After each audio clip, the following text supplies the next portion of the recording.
On est ici sur le site de la ferme des Mille Pattes à Carquefour, en Loire-Atlantique. Je suis Joris, formateur consultant en permaculture. Aujourd'hui, j'ai la chance d'être accueilli par Jocelyn, qui est donc le porteur de projet qui a créé le site. Bonjour. Salut. Salut. Bon, alors pour commencer, est-ce que tu pourrais nous parler un peu de ton parcours? Comment t'en es venu jusqu'à créer finalement cette ferme? Ouais, donc moi j'ai commencé avec un BTS Gestion Protection de l'Environnement, qui est une formation plutôt axée pour travailler dans des parcs, réserves naturelles. Et c'est au cours de cette formation, parce qu'on était confronté souvent au milieu agricole, dans les périmètres autour des zones de protection, on proposait des MAE, on proposait des fauches tardives aux agriculteurs, qu'on ait beaucoup à s'être dit la même chose, c'est que ça nous intéressait en fait plutôt que de proposer des solutions aux agriculteurs, de faire nous-mêmes c'est partie de ces solutions-là. Ouais. Et après ce BTS, tu as complété ça avec une licence. Voilà, après le BTS, j'ai d'abord commencé par travailler dans des fermes en tant que salarié, dans des fermes bio, et puis j'ai senti l'envie, au moins le besoin de me former un peu plus sur le côté bio, et donc j'ai fait une licence agriculture biologique conseil et développement qui permet de voir les côtés commercialisation, législation et puis un peu d'agronomie. Ok. Donc c'est suite à la licence que tu es parti après sur le projet d'installation. Voilà. D'accord. Ok. Et alors comment ça s'est passé pour l'accès au foncier? Comment as-tu trouvé ce lieu déjà? Et j'étais en salariat, rien à voir chez Biocop pour voir plus le côté commercialisation. Et j'ai vu une annonce Terre de Liens, tout simplement. Donc Terre de Liens proposait 15 hectares avec bâti ici. Et il se trouve que le cédant de la ferme avait en plus 15 autres hectares à côté qui n'étaient pas à vendre à Terre de Liens, mais qui faisaient partie du lot. Donc ça faisait 30 hectares au total. Ça changeait un peu mes projets qui étaient sur quelque chose de plus petit, mais je me suis dit qu'une occasion comme ça à côté de Nantes, c'était quelque chose qu'il ne fallait pas lâcher, quoi. Ouais. Donc avec ton parcours d'études, tu avais déjà la capacité professionnelle agricole. Voilà. Et donc est-ce que tu as eu de faire une demande d'autorisation d'exploiter? Il y a eu une demande d'autorisation d'exploiter que je viens de recevoir qui a été acceptée. Ok. Voilà. Et là, tu es sur combien de surface agricole utile sur le Donc, site? en ce moment, voilà, la ferme officiellement fait 30 hectares. Elle était en partie en friche quand on est arrivé, donc on est aujourd'hui à peu près à une vingtaine d'hectares de remise en état, de valable, d'utilisable. Et voilà, bientôt on sera au plein potentiel des 30 hectares. Ok. Est-ce que tu as ton habitat sur site, à côté? Comment ça se passe à ce niveau-là? Ouais. Alors moi j'ai pas voulu mélanger les choses dès les premières années, donc on s'occupe d'abord de remettre la ferme en état. Je vis à Nantes centre, et donc d'ici un an ou deux on s'intéressera à faire un habitat sur place. Il y a une parcelle juste à côté là qui est déjà prévue pour ça. Ok. Est-ce que tu as eu à faire des demandes d'autorisation d'urbanisme pour le Oui. projet? Alors j'ai une demande d'autorisation d'urbanisme pour plusieurs choses, pour donc l'extension du hangar dans lequel on a fait le centre d'emballage des œufs, et surtout j'ai besoin à chaque fois que je construis des bâtiments mobiles pour les poulaillers, donc chaque bâtiment est soumis à une autorisation d'exploiter et à chaque déplacement il est aussi soumis à une autorisation d'exploiter. Ok.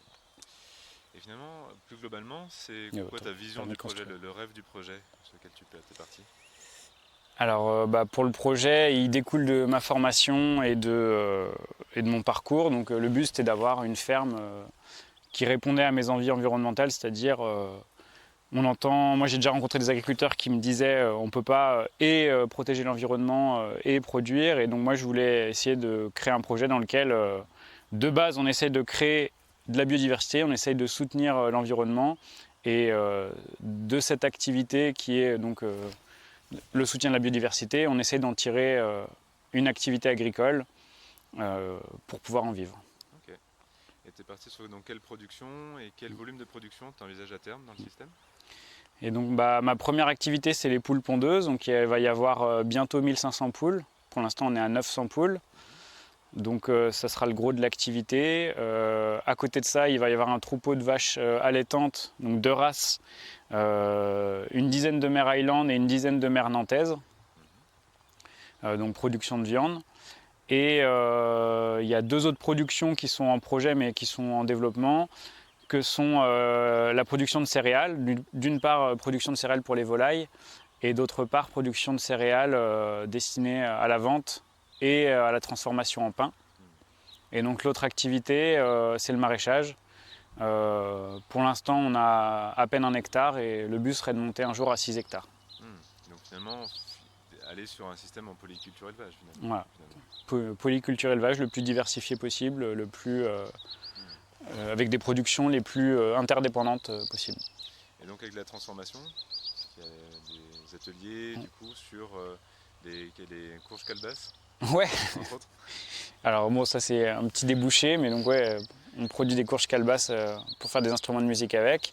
En termes de transformation, on a aussi une convergence entre l'atelier pain et l'atelier œuf pour avoir de la boulangerie type viennoiserie aussi, brioche, produits transformés, pourquoi pas des pâtes aussi un jour. Pour la viande, on fait déjà des produits transformés puisque les réformes de poules, on vend autant de poules que possible vivantes et puis les autres, on les transforme nous-mêmes en rillettes. Et il y aura de la transformation aussi avec la viande bovine associée aux légumes sous forme de conserve. Ok. Donc actuellement, c'est quoi tes modes de commercialisation? Tu touches quel public? Le principal mode de commercialisation aujourd'hui, c'est des formes d'AMAP. Ce n'est pas des vrais AMAP, mais c'est moi ce que j'appelle des AMAP d'entreprise. C'est-à-dire soit des comités d'entreprise, soit des associations qui n'en sont pas vraiment, mais qui se créent dans des sociétés et les gens se mutualisent pour faire de la commande. Elle n'est pas fixe comme une AMAP, elle est variable. C'est-à-dire chaque semaine, les gens commandent ou non des œufs. Et donc, statistiquement, moi, ça me revient à quelque chose de stable, puisque quand une entreprise en demande moins, l'autre en demande plus. Et donc, je finis par avoir la même régularité qu'une AMAP. Le même prix qu'une AMAP, mais en laissant la liberté aux gens de commander ou non s'ils veulent des œufs. Okay. Évidemment, oui, comme c'est à l'échelle d'entreprise, c'est évidemment des volumes autres que si c'était des particuliers. Ouais. Oui, voilà, on n'est pas sur une vente d'œufs à la ferme, bien qu'il y en a de plus en plus, de 6 boîtes par 6 boîtes. Non, on est sur des livraisons à 300 œufs environ, soit plus ou moins 50 personnes. Ouais. D'accord. Et qu'est-ce que tu t'es fixé comme objectif en termes de salaire et quelle durée tu t'es donné aussi, quel temps tu t'es donné pour l'atteindre? Et bah, la première année, ce qui est sûr, c'est que j'ai pas gagné un rond, j'en ai plutôt dépensé. Ce qui est envisagé en théorie, c'est qu'à 1500 poules, on dégage au moins un salaire au bout de 2 ans, le temps que tous les investissements soient faits. Et même en 3e année, ça permet l'embauche d'un salarié. Et donc le temps que prend le salarié sur la poule, je vais pouvoir le développer sur le maraîchage et sur les vaches à côté, donc pour assurer en fait un 2e revenu. Donc, normalement, en 3e année, il y a 2 salaires sur la ferme. Okay.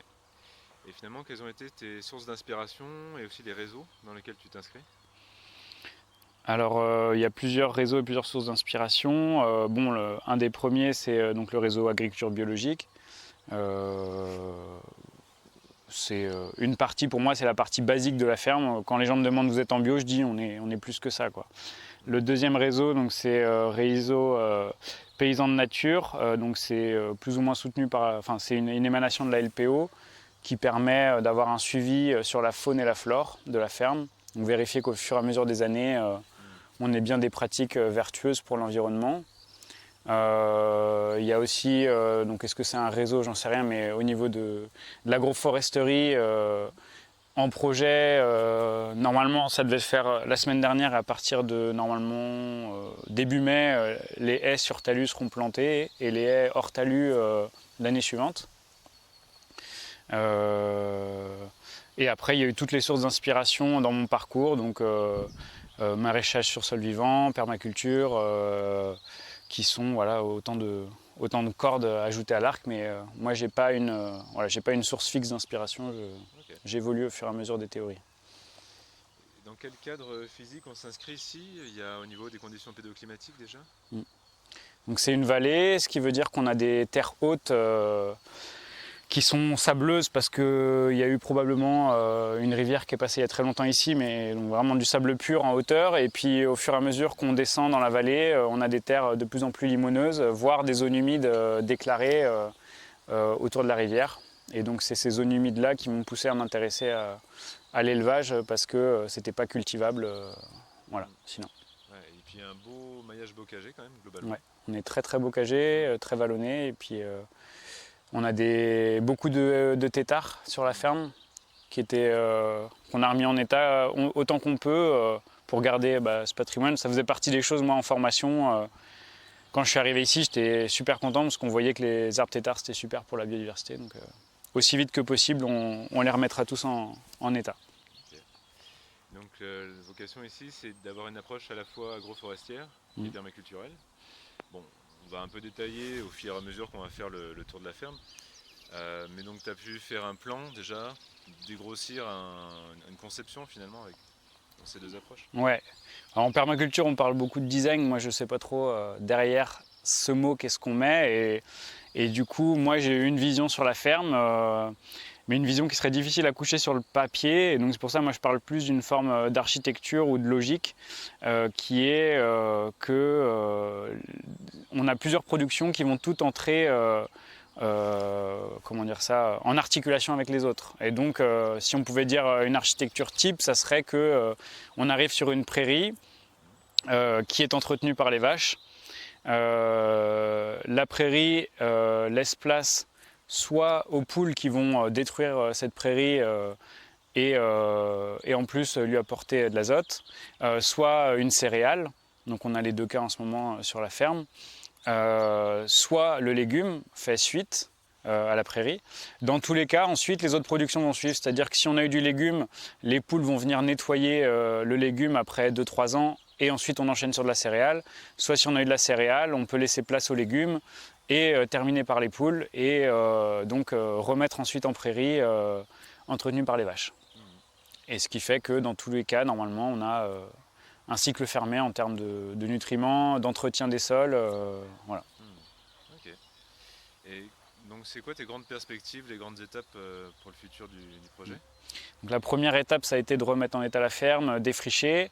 Deuxième étape, ça va être donc les plantations de haies qui vont vraiment s'ajouter au cycle que moi j'avais vu dans mes formations environnementales qu'on appelle cycle agro-silvo-pastoral.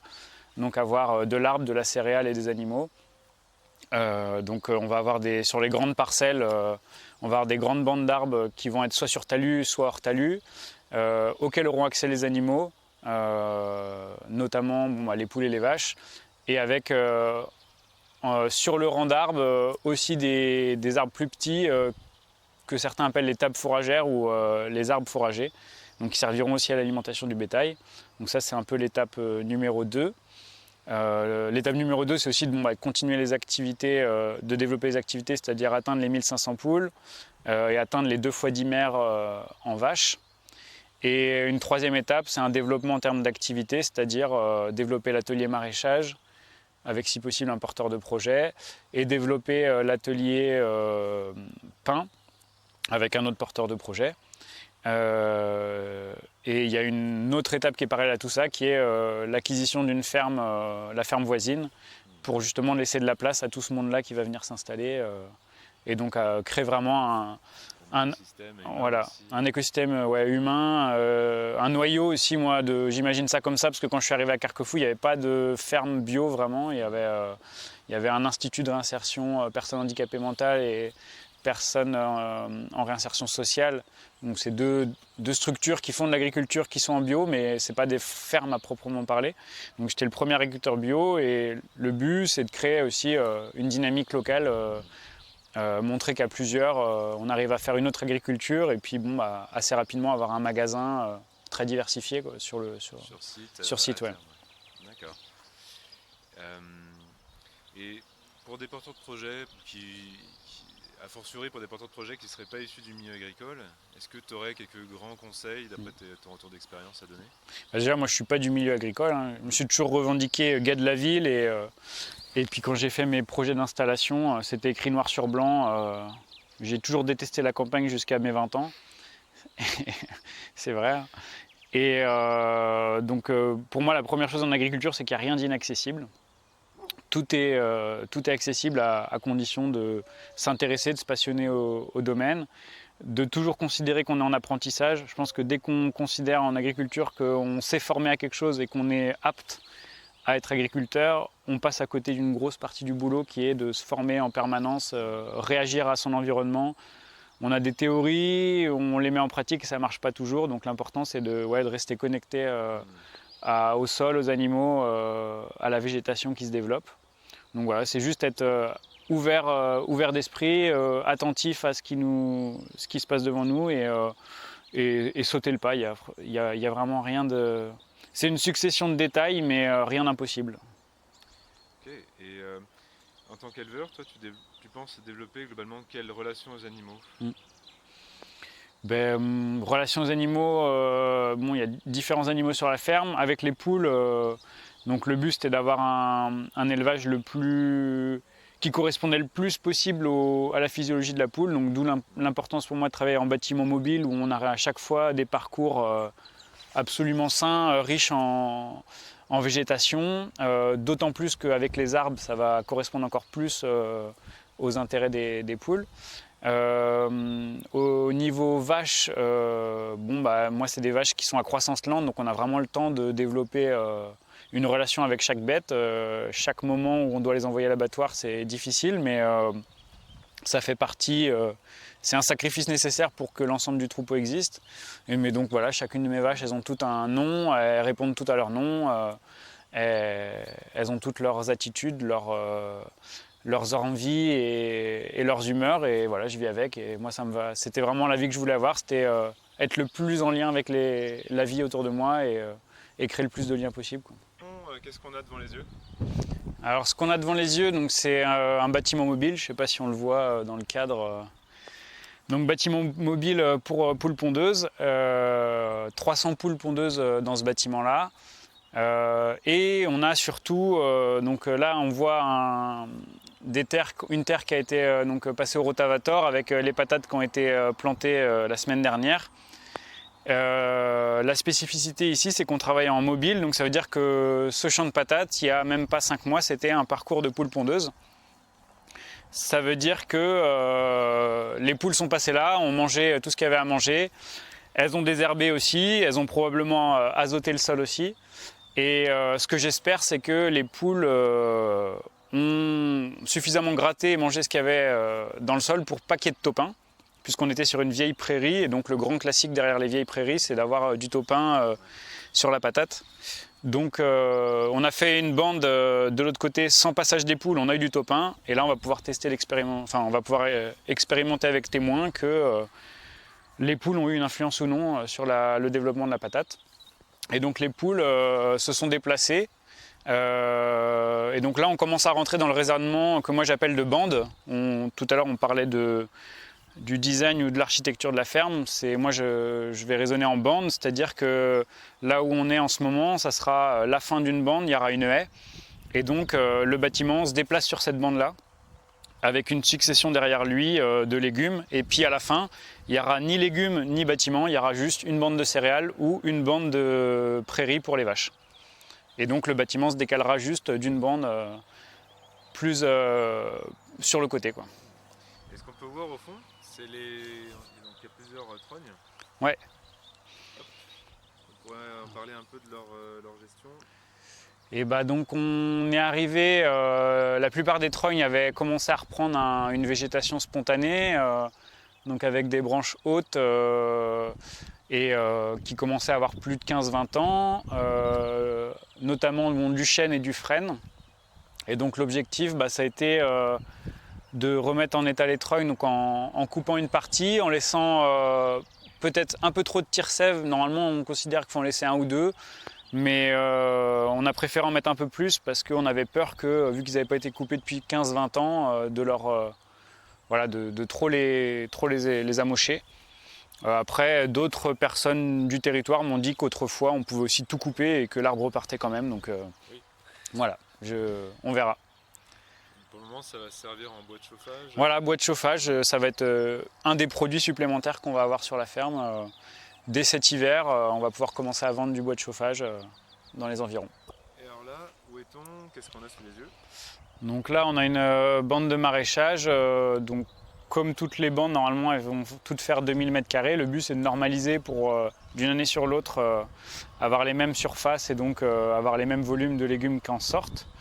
2000 m², ça correspond aussi à un parcours poule pondeuse pour moi. Donc là, on fait du légume tant que ça fonctionne et tant qu'on n'est pas trop embêté par les mauvaises herbes. Et sûrement qu'à partir de l'année prochaine ou l'année suivante, il y aura un poulailler qui viendra positionner son parcours ici. Donc on a une partie des arbres en jauge qu'on a planté, puisqu'on a planté dès la première année 1 km de haies autour de la ferme. On a des fraisiers qui vont servir à l'activité Diane l'année prochaine sur son activité donc, paysan sorbetier, des oignons et des choux un peu plus loin. Et donc des arbres fruitiers par là-bas. Des arbres fruitiers, pardon. Donc on a du pêcher et du noyer en arrière-plan. Le but à terme, c'est d'avoir une deuxième ligne d'arbres fruitiers de l'autre côté. Donc on sera vraiment dans un maraîchage, voilà, type agroforestier, entre deux bandes de fruitiers. Verger maraîcher, et du coup avec des arbres maintenus grosso modo à 3 mètres.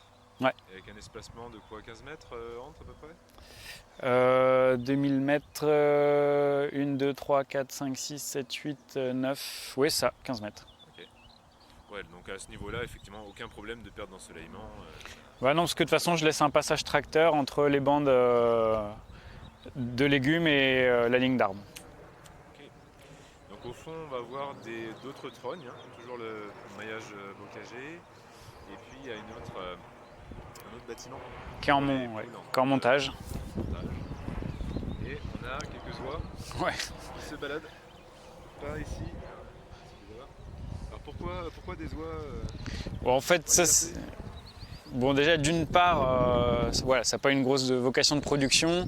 C'est un cadeau que des gens ont fait. Et puis, donc il y avait un couple à la base, et puis ils ont fait des petits, et finalement ça grandit assez vite.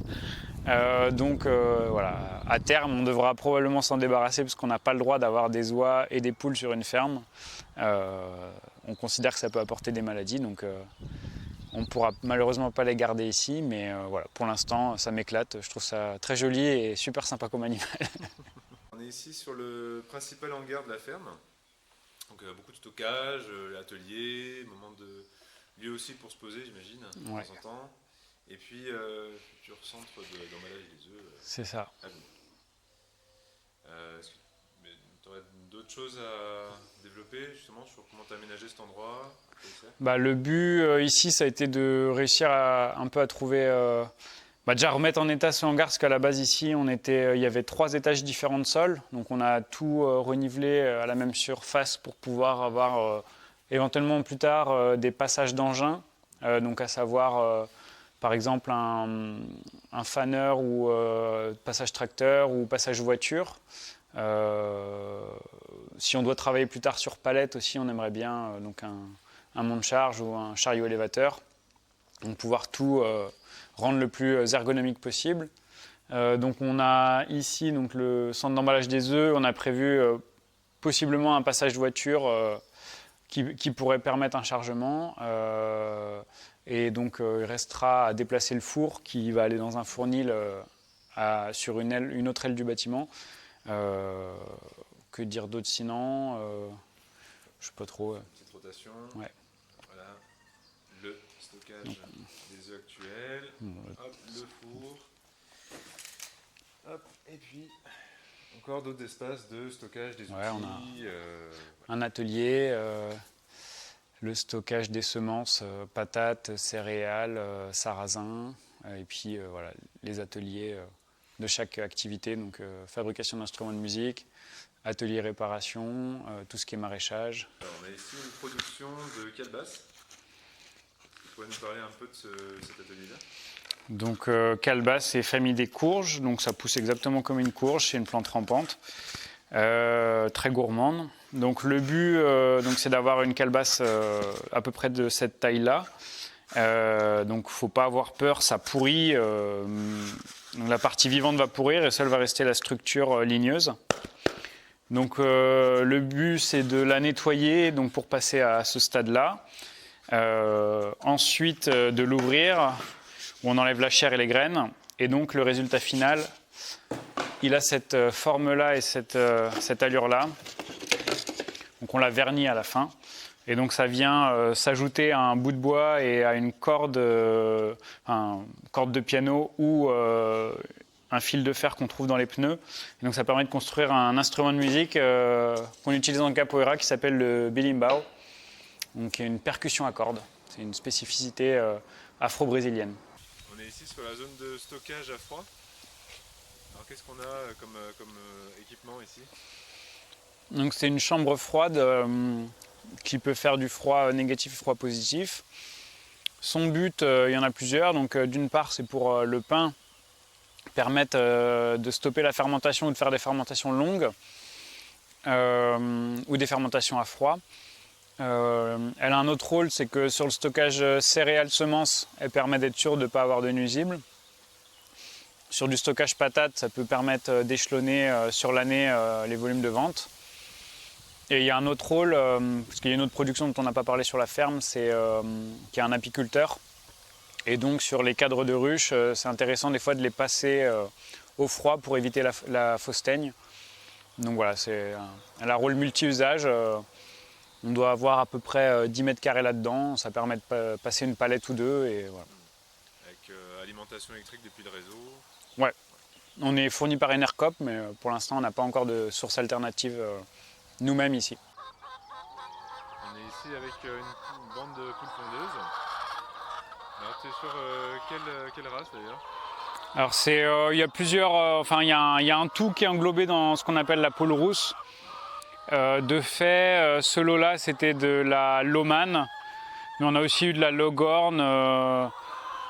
Moi je ressens pas vraiment de différence entre ces races de poules. J'aimerais bien plus tard travailler au moins sur un lot sur 5 en marance. Mais pour l'instant, voilà, je privilégie ces races-là, le temps d'assurer économiquement la ferme. Puis, Ok. Donc elles sont sur des bâtiments mobiles? Voilà, on est toujours sur le même type de structure, bâtiment mobile. Ce bâtiment, c'est le premier qu'on a installé. Il s'est déplacé donc de environ 10 mètres depuis son ancien emplacement qu'on voit derrière l'âne. À ce moment-là, les poules donc, avaient accès au parcours de derrière. Donc on l'a déplacé. Les poules ont accès cette année donc, à cette zone qui était l'année dernière du maraîchage. Donc elles vont nettoyer la zone. Et dès qu'elles l'auront nettoyé suffisamment, on les redéplacera dans le parcours de l'autre côté. Et on va pouvoir réimplanter sûrement de la salade d'ici un mois ici. Alors bâtiment mobile, on peut se permettre d'avoir des espaces extérieurs plus petits finalement pour les poules? Oui, parce qu'on change. En fait, ça va être l'ensemble des parcours, l'ensemble de la surface. C'est-à-dire si on a. Là, j'ai déjà la surface nécessaire ici pour les poules. Mais si donc je vais avoir 2000 m², si je viens ensuite ouvrir le parcours là, on considérera que sur l'ensemble de l'année, j'ai laissé aux poules 6000 m², donc j'ai environ 3 fois ce qui est nécessaire en bio pour un lot de poules de cette taille-là. Ok, donc après, filets mobiles, donc ils sont alimentés via le panneau photovoltaïque. Voilà. Okay. C'était des maisons que tu as achetées en kit? On achète ça en kit, voilà, tout est déjà préparé, il n'y a plus qu'à les monter. Quand on a tout ce qu'il faut dans la livraison, c'est un plus. Mais normalement, voilà, ça arrive en kit et tout est monté en environ un week-end ou deux, quoi. On peut voir, il y a Ils peuvent se percher ici? Oui, de toute façon, en bio, on est obligé d'avoir un certain linéaire de perchage, un perchoir attribué à chaque poule. Donc, en général, j'essaie de toujours avoir plus que le cahier des charges bio pour être sûr de ne pas jouer avec les textes. Ok, donc là on a un éclairage d'appoint, mais enfin c'est pas un éclairage artificiel comme on en a dans d'autres élevages industriels. Ouais, voilà, c'est un éclairage qui sert juste en hiver et sur les débuts et fins de journée. Sachant qu'à l'avenir même, je vais changer le fêtage du toit et donc on aura une source naturelle de lumière en hauteur. Okay. Donc on a les pondoirs sur le côté ici, qui sont légèrement inclinés, donc les œufs roulent. Naturellement, il n'y a plus qu'à ramasser en fin de journée. Okay. Et donc ce type de race, on prend dans les 300 œufs par an, c'est ça? Ouais, c'est ça. On a un taux moyen d'environ... moi, je suis à 70%, je pense, en moyenne. Le jour où je serai un peu meilleur, j'atteindrai sûrement les 80%. ouais, c'est le genre de bâtiment, il faut bien gérer la question de la ventilation, hein, à cause de l'ammoniac. Là, je vais commencer normalement, donc si on regarde en face, les fenêtres, donc là, elles sont voilées avec un voile de plastique. C'était parce qu'en hiver, pour éviter les excès de froid, j'avais fait ça, mais sinon, là, ça va être la saison où on ouvre les fenêtres en permanence. Donc on a vu sur le champ et il y a une meilleure aération. Ok, donc là on est parti, premier stockage des œufs et puis on peut leur donner aussi du grain. Voilà, c'est ce que j'appelle donc le sas sanitaire et c'est une recommandation maintenant, enfin, c'est une obligation même. Chaque zone d'élevage doit être précédée d'un sas sanitaire, donc certains le font en amont du bâtiment, avant même le parcours. Moi j'ai choisi que chaque bâtiment aurait son sas à lui, comme ça me permet de dire, enfin déjà moi d'avoir une forme de confort, mon stockage des œufs, mon arrivée d'aliments qui est protégée, et puis de répondre à la législation maintenant qui va être obligatoire d'avoir un sas à chaque entrée de parcours. C'est beaucoup plus simple de travailler à savoir en un seul gros bâtiment, puisque j'aurais pu avoir 2000 poules, j'aurais quand même eu un sas, alors que moi le fait de travailler en 5 bâtiments de 300 poules, je vais avoir donc 5 sas un sas à chaque bâtiment, donc 5 sas au total. Donc à savoir que une plus petite agriculture, c'est aussi une agriculture plus chère parce que on a des frais supplémentaires associés au fait qu'on travaille à plus petite échelle. Donc là, tu as une combinaison sur laquelle tu peux te mettre avant d'accéder à l'intérieur du bâtiment. Voilà, une combinaison, des chaussures aussi. À chaque fois avant de rentrer dans le poulailler, le sas sert à ça, sert à passer de sa tenue d'élevage de toute la ferme à la tenue propre à chaque bâtiment. Ok. Et donc là, l'arrivée de l'aliment, il n'est pas encore automatisé, il me semble. C'est du semi-automatique, ça veut dire que là j'ai mon big bag à l'endroit où je suis, bon il est vide donc il faut que j'aille le remplir. Mon big bag arrive ici en tracteur. Ensuite, à l'échelle d'une journée, je remplis la trémie avec 2 seaux ou 4 seaux, et donc la partie tableau électrique là va ensuite distribuer 2 fois dans la journée l'aliment. Et donc l'étape d'après, ça sera de pouvoir alimenter automatiquement depuis l'arrivée du big bag jusqu'à la trémie. Voilà, ça va être les prochains développements. Ok, donc toi tu fais combien d'interventions par jour finalement par bâtiment? Alors sur les 2 bâtiments du bas, donc il y a une intervention matin, une intervention soir pour l'aliment. Sur le bâtiment du haut, il n'y a plus besoin que d'une seule intervention, qui est de mettre 4 seaux d'un coup, et 4 distributions d'aliments vont se faire automatiquement. Et ensuite, l'autre intervention, c'est de ramasser les œufs. Donc souvent, ça donne matin alimentation et soir ramassage des œufs et alimentation. Et t'as pas de problème de prédation ici dans les parcours Non, j'ai pour l'instant eu 0 attaque de renard, rat, fouine, oiseaux de proie. Je pense que c'est dû en partie à l'utilisation de l'électricité. Le fait aussi d'être en parcours mobile, parce que moi pour avoir travaillé dans des fermes où ils n'étaient pas en parcours mobile, on voit un historique, on voit que les renards prennent des chemins qu'ils connaissent de mieux en mieux et des failles qu'ils connaissent de plus en plus. Là l'avantage c'est que chaque année les parcours changent, donc ils n'ont pas le temps de s'y faire. On a aussi l'âne, je savais qu'il était chouette pour ça, puisque c'était des gens qui l'avaient, et donc il l'avait déjà vu cet âne-là courir après des renards. Donc on s'est dit qu'il ferait un peu surveillant. On a le chien qui est souvent là aussi, et puis on a les vaches. Donc je pense que ça fait une succession d'éléments qui chacun ne sont pas forcément suffisants à stopper un renard, mais qui additionnés les uns aux autres découragent les renards. On est ici sur la partie pâture avec un âne, une ânesse plutôt, Ouais, et une ânesse. des moutons. Alors, pourquoi cette partie-là? Donc ici on est sur un fond de vallée, fond de vallon, zone humide. Il n'y avait pas possibilité ici, c'est interdit donc de labourer ces sols-là. Et de toute façon on limite autant que possible le labour sur la ferme. Et donc il fallait trouver une solution. Ma vision ça a été donc de choisir l'élevage des poules pondeuses, mais aussi des vaches allaitantes, notamment la nantaise et la highland, qui sont des vaches qui tolèrent parfaitement les zones humides. Donc là on est sur une année repos du sol, donc il n'y a pas de poules pondeuses, il n'y a pas de vaches. Mais donc il y a les moutons qui entretiennent un peu et l'ânesse, bon là c'était plus le temps de lui trouver un meilleur endroit. Donc le parcours, on voit au sol la terre travaillée, c'est là où il y avait le bâtiment poule pondeuse l'année dernière. Donc ce qui va se passer, c'est qu'on a planté du topinambour et il va y avoir ensuite un semis de tournesol et de maïs qui vont permettre de faire des couloirs qui créent de l'ombrage et qui rassurent les poules. Donc dès que les poules vont basculer sur ce parcours-là, elles vont avoir comme des corridors qui les attirent vers le fond du parcours. D'ici là, les moutons et l'ânesse auront déménagé. Et d'ici là, on voit que l'ânesse n'a pas spécialement peur des orties. Elle permet de maintenir les massifs d'orties. Et donc les moutons, pareil, ils entretiennent en attendant que les poules arrivent. Ok. Et plus globalement, au niveau de la ferme, ça a représenté combien d'investissements? Alors sur les investissements, chaque poulailler, donc il y a 5 poulaillers, entre le bâtiment, les investissements électriques, les chaînes d'aliments, les pipettes et les clôtures, on est environ à 25 000 € par bâtiment, par lot donc. Donc ce qui revient sur les 5 bâtiments à globalement déjà environ 120 000 €.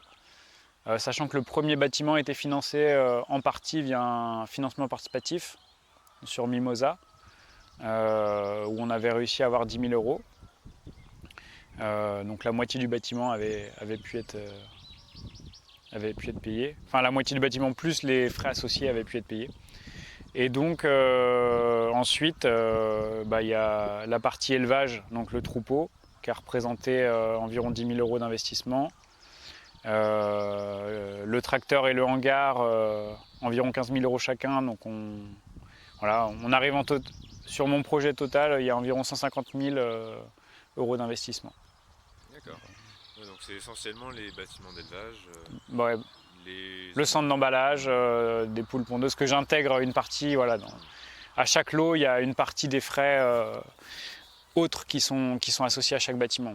D'accord. Et pour les vaches, ça a été un lot que tu as pu prendre en une seule fois? Non, ça s'est passé? En fait, il y a eu un premier lot donc avec Cochon qui est là, le taureau et la grande chef du troupeau Juliette, et un autre petit veau. Donc ça, c'était le premier lot. Ensuite, j'ai fait venir d'autres bêtes d'un autre élevage pour apporter du sang nouveau. Salut Cochon.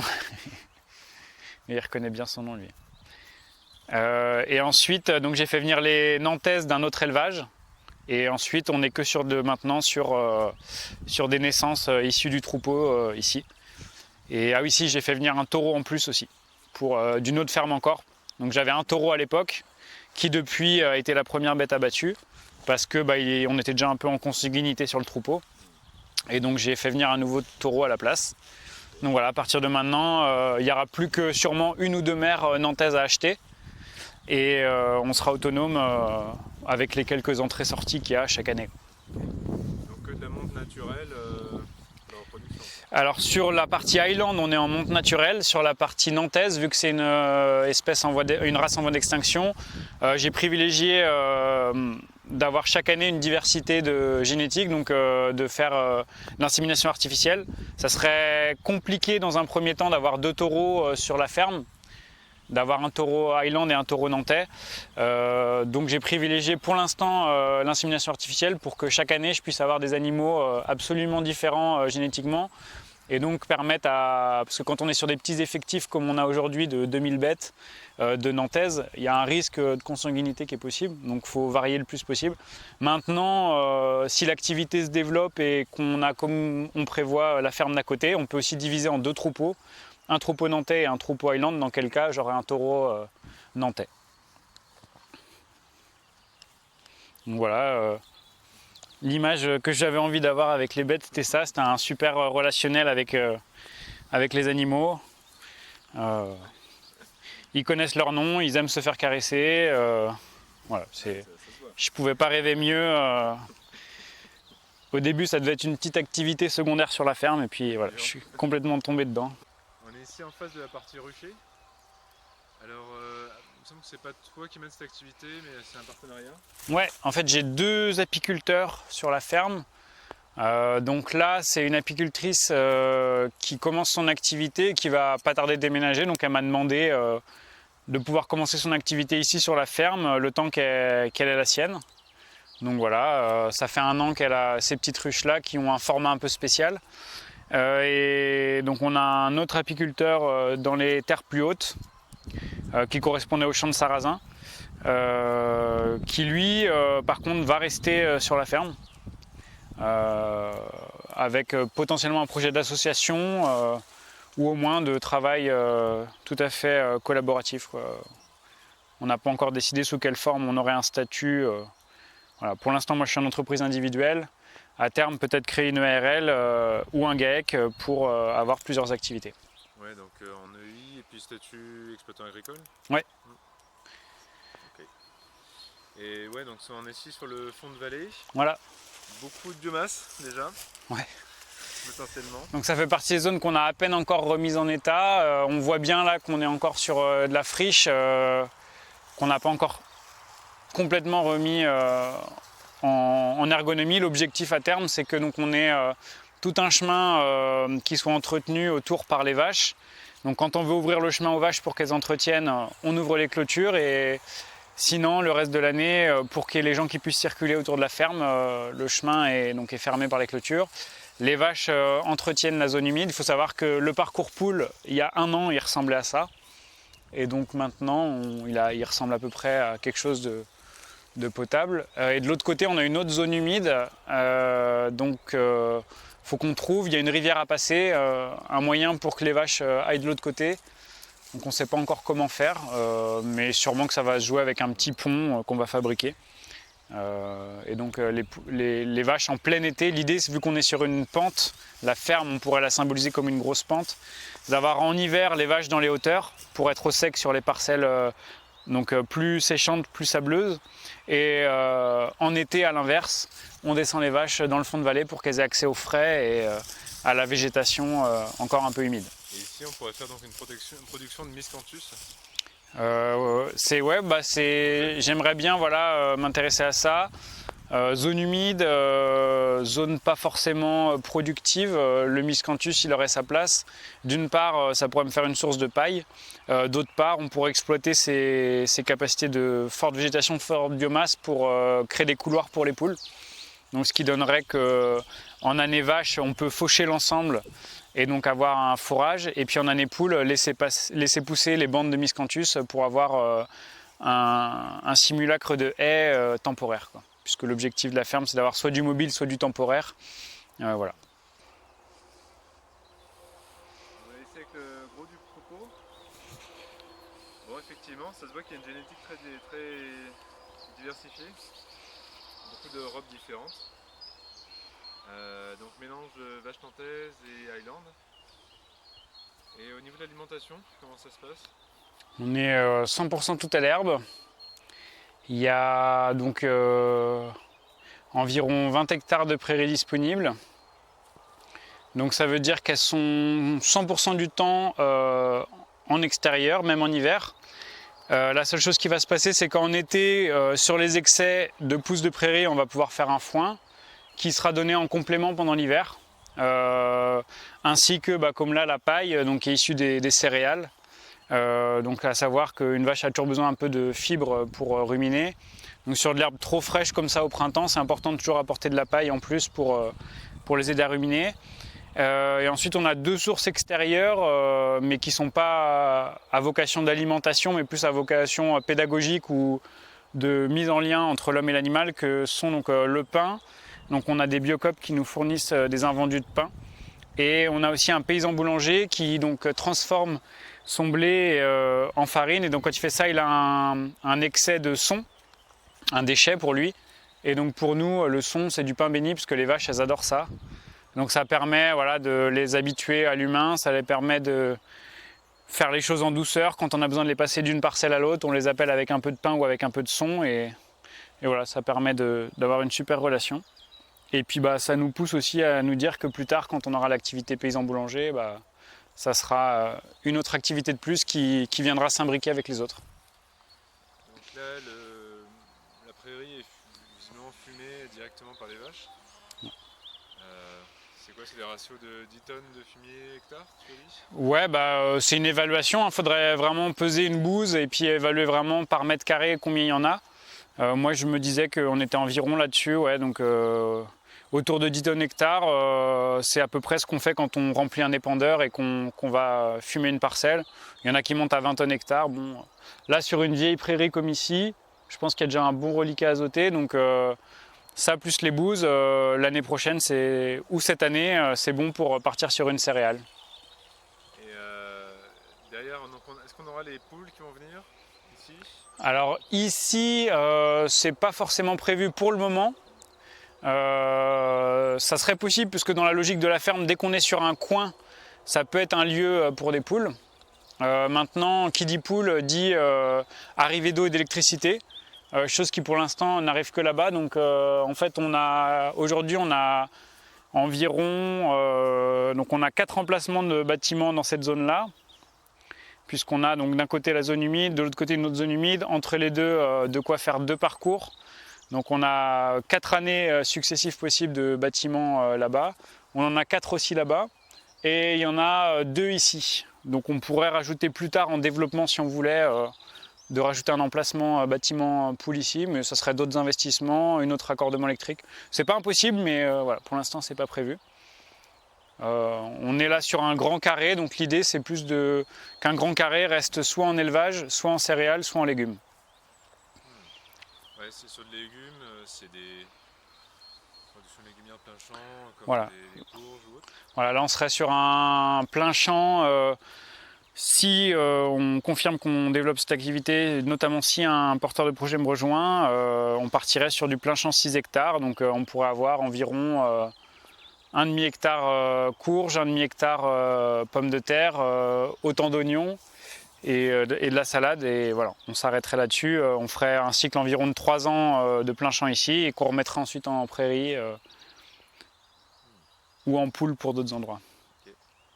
Et donc les Highlands, les vaches nantaises, c'est des cycles aussi plus lents. Finalement, on est sur quel âge atteint avant l'abattage? Alors donc oui, on appelle ça des races à croissance lente. Donc c'est des bêtes qui, pour les mâles, donc on les passe en bœuf. Un bœuf va pas être vendu avant 4 à 5 ans. Et dans le cas où c'est un taureau, l'année dernière, nous on a fait un taureau qui avait 8 ans. Donc ça s'est très bien passé, pas eu de problème, comme on pourrait l'imaginer quand on vend un taureau à l'abattoir. La viande était vraiment superbe. Et pour les femelles, 6, 7, 8, 9, Juliette à 12 ans, ça peut monter jusqu'à 18 ans avant abattage. Donc c'est des vies relativement longues, où on a le temps vraiment de développer une complicité, une connaissance de chaque bête. Elles ont toutes leurs caractères, elles ont toutes leurs couleurs, elles ont toutes leurs caractères. Et elles ne sont pas écornées aussi? Et elles ne sont pas écornées, ouais. Ça c'était un objectif, enfin c'est même pas un objectif, c'était un interdit total que je me suis posé. C'est pas aux vaches de souffrir pour mon confort, donc c'est à moi de faire gaffe, c'est à moi de développer la relation positive avec les vaches pour pas qu'elles aient envie de m'encorner, mais voilà, elles ont des cornes de 1 mètre d'envergure pour les plus grandes, c'est à moi de faire attention, c'est pas elles. Donc oui, en fait, à partir du moment où tu crées cette relation, au fur et à mesure du temps, c'est pas une problématique. Donc l'année dernière, le taureau qui avait 8 ans, il avait des cornes immenses pareilles, il faisait 750 kg. Il a déjà soulevé un petit bœuf qui faisait 300 kg d'un geste de tête, donc voilà, potentiellement c'est un danger mortel, ça c'est sûr. Mais ça s'est toujours très bien passé et jusqu'à son abattage, il avait ses cornes et il n'y a pas eu de problème. Alors ce qui est particulier avec les Highlands, c'est leur lainage. Du coup, il y a une tonte annuelle ou biannuelle? Non, elles sont. Donc là, on va entrer dans la période où elles vont pas être très belles, donc elles vont perdre des touffes entières jusqu'à avoir un pelage pas très loin. Donc là, les Nantaises sont en pelage d'hiver. Elles sont en train de perdre leur pelage d'hiver vers un pelage de printemps qui sera encore plus court. Mais les Nantaises, du coup, les Highlands vont avoir un pelage qui va correspondre en été au pelage d'hiver des Nantaises. Ça dépend. Après, les petits ont tendance à pas perdre leur pelage en été. Et puis ensuite, chaque individu va perdre son pelage à différentes périodes de l'année. L'idéal avec les Highlands, en fait, c'est d'avoir un certain type de peigne qu'il faut que j'achète. Et donc ça permettra encore un peu plus d'avoir du relationnel avec eux. Parce qu'ils sont presque... On dit qu'un Highland bien éduqué, c'est quand il est encore plus friand du peigne que de la confiserie, quoi, du morceau de pain ou de la farine. Et donc le but, ça va être ça, d'ici quelques temps que j'aurai plus de temps pour me consacrer au bovin viande, c'est développer un relationnel sur le soin. Donc c'est un type de peigne très résistant qui permet de passer dans les poêles et donc de les aider dans leur transition entre pelage d'hiver et pelage d'été. Mais même généralement, ils adorent se faire gratouiller, ils adorent se faire peigner. Et donc pour finir, est-ce que tu pourrais me parler des porteurs de projets que tu recherches et puis aussi tes moyens de communication, comment des gens peuvent connaître plus avant ta ferme, voire te contacter? Donc à savoir déjà sur la ferme, on n'impose rien, on n'a pas un porteur de projet type, puisqu'il y a des gens qui sont venus me voir pour de la chèvre et moi j'avais rien contre. L'important c'est juste d'avoir quelque chose de cohérent, c'est-à-dire que le projet il commence à être réfléchi. Donc ça peut être aussi bien un porteur de projet maraîchage, aussi bien donc de l'ovin, du caprin, même de la volaille de chair, ça pourrait être intéressant aussi. Enfin, il y a tout un tas de choses. Moi je demande que ça, de réfléchir à comment articuler les différentes productions pour qu'elles puissent cohabiter. On est ouvert aussi, au début, moi je voulais que de l'association parce que je voulais garder une part de souveraineté sur le projet, puisque c'est moi qui ai un peu tout fait, donc je voulais pas que le bébé s'en aille avec quelqu'un d'autre via une entreprise individuelle. Maintenant, en fait, c'est bon, j'ai un peu passé ça, donc je considère que c'est plus intéressant que des gens s'installent que je garde mon truc à moi, donc même si la personne veut son projet à elle, une place avec son projet à elle, il y a d'autres parcelles qui se libèrent ailleurs, on peut aider d'autres installations. Donc ça c'est pour la partie porteur de projet. L'autre partie à savoir, c'est que dans pas longtemps, donc on va avoir sûrement une expansion sur la ferme d'à côté. À ce titre-là, il va y avoir deux outils qui fait que tout le monde peut apporter son aide. C'est via Terre de Liens, souscrire à des parts. Donc c'est pas de l'argent d'envoyer en l'air, c'est placer et vous pouvez la retrouver. Ou alors faire des dons à Terre de Liens. Et la deuxième partie, c'est la souscription de parts via une SCI. On va sûrement choisir cet outil-là, donc ça va permettre d'acheter le bâtiment. Et donc n'importe qui peut participer à la SCI. Pareil, on place de l'argent, elle n'est pas perdue. Et ça nous donne un droit de regard aussi, de dire ça je veux bien. Enfin, une voix, c'est une part. Donc les gens qui portent de l'argent à la SCI ont aussi leur mot à dire sur ce qui se fera sur cette ferme. Et donc tout ça, ça va être suivable sur Facebook. Donc on a un Facebook qui s'appelle l'écoferme des mille et une pattes. On peut aussi taper Nantes Écoferme, ça revient au même. Mais donc voilà, l'écoferme des mille et une pattes, vous pourrez avoir les actualités.